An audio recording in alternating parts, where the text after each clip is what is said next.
નમસ્તે, જય શ્રી કૃષ્ણ, જય જીનેન્દ્ર, જય સ્વામિનારાયણ. ઓળખ્યો મને? લે ના ઓળખ્યો? આ તો બરાબર જ છે. તમે મને ક્યાંથી ઓળખો હે ભાઈ? હું નથી ઓસામા કે નથી ઓબામા, નથી અંબાણી કે નથી કલમાડી, એટલે મારા ફોટા તો કોઈ દી છાપામાં છપાય જ ન હોય. કાંઈ વાંધો નહીં સાહેબ, હું જાતે પોતે તમને મારી ઓળખાણ આપી દઉં. આઈ એમ ગુજ્જુભાઈ ગિરીશ કુમાર.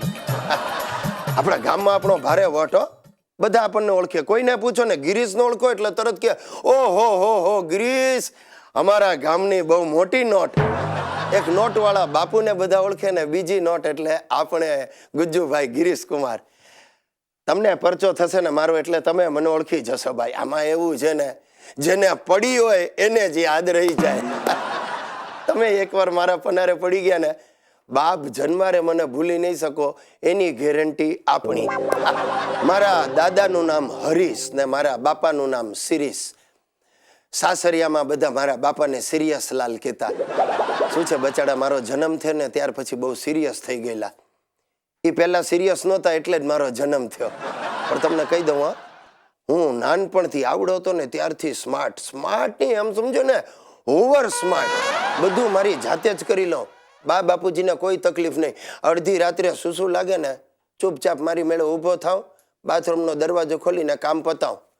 ને અમારું બાથરૂમ ભારે જાદુઈ, હો, ગજબનું. આમ દરવાજો ખોલે ને લાઇટ થાય ઓટોમેટિક. પણ બીજે દિવસે સવારે કોણ જાણે શું થયું, બાપાએ ઊંઘમાંથી મારો કાન ઝાલીને એક લપડાક ઠોકી. મેં કહ્યું શું થયું? મને કે હરામ ખોર, તે રેફ્રિજરેટર બગાડ્યું. મારા બાપુજી હવે ડાકોરનું ડીંડવાનું શરૂ કર્યું છે. અમારી સોસાયટીની બહેનોને અને ડોસાઓને ભેગા કરીને ચાલતા ડાકોર જવાનો પ્રોગ્રામ બનાવ્યો છે. તમે નહીં માનો, ઘરે ઘરે જઈને ડોસીઓને પરાણે આગ્રહ કરે છે અને ડાકોર જવાનો સંઘ ઊભો કરી રહ્યા છે. અરે ગુજરી જાય એવા ડોસલાઓને પણ સાથે લઈ જવાના છે. મને તો પાકે પાયે ખાતરી છે કે પાછા આવશે ને ત્યારે મોટા ભાગના ઠાઠડી પર પાછા આવશે. રામ બોલો ભાઈ રામ. એ નપાવટ, બધી વાત સાંભળ્યો તારી. તારી ઈચ્છા છે ને કે અમે બધા ઉકલી જઈએ એટલે તને શાંતિ, કેમ? અરે તમારા લક્ષણો જોતા તો તમારા બધા કરતા પહેલા હું ઉકલી જઈશ બાપુજી. કેમ ભાઈ, અમે એ વાતે કયા ગોરખ ધંધા કર્યા છે? અરે ગોરખ ધંધા જ છે, આ જાત્રા નથી. આ બિચારા કમળાબા દમના દર્દી છે, પણ તમને એ ગમે છે એટલે તમે પરાણે ને ચાલતા ડાકોર સુધી લઈ જવાના છો. અરે એની બિચારીની દીકરી અહીંયા આવીને કકળાટ કરતી હતી. મને કમળા નથી ગમતી, અરે મને એનો કંઠ ગમે છે. એ જ્યારે ઠાકોરજીની આરતી ગાય છે ને, આહા, ભલભલા એના પ્રેમમાં પડી જાય છે. શું? એટલે એના કંઠના પ્રેમમાં પડી જાય છે.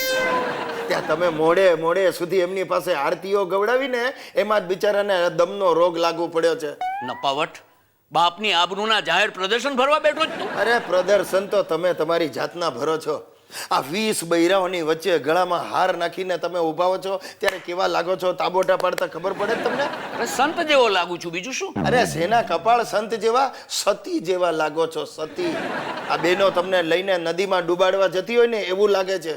હવે તમે અમને પધરાવશો નહીં તો બીજું શું કરશો? હે, અરે તારા કરતા તો છે ને પેલો કરશનનો કાંતિ સારો. દર વર્ષે એના બાપાને જાત્રા કરવા મોકલે. હા, તે શું કામ? એના ઘરમાં શાંતિ રહે ને એટલે આ કરશન કાકાના કકળાટથી એને મોકલે છે. ભલે 2-5 હજાર ઓછા થાય.